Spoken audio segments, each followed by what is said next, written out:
Dexy swab. Interestingly, through their service, they both became deeply committed to peace.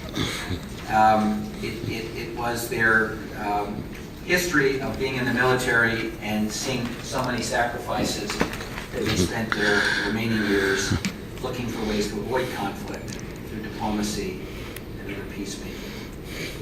They knew the sacrifices that brave women and men make each day for our country. And it is, in fact, the warriors who are often our greatest peacemakers. Finally, I want to say a word about the Tomb of the Unknown Soldier, because there's another interesting historical tie here. In 1921, my grandfather,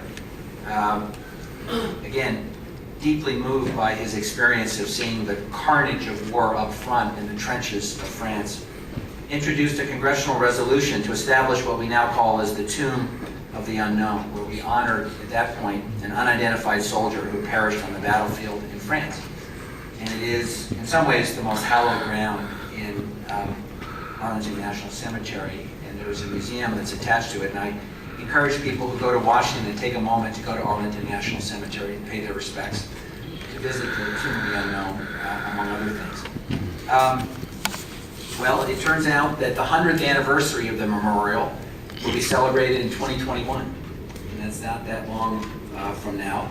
And I'd like to just announce that the council and the city will be partnering with the Society of the Honor Guard, which are those veterans that have the high honor of safeguarding the tomb and who marched in front of it on a daily basis, rain or snow or sleet.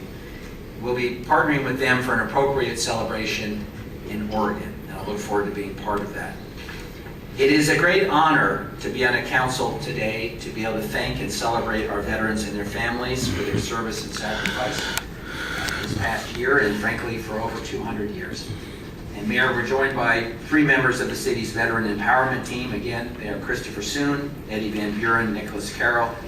And then after the mayor reads the proclamation, we will ask Eric Best to accept the proclamation on behalf of the team and his family. So who's going to go first? Welcome and thank you for joining us. Thank you.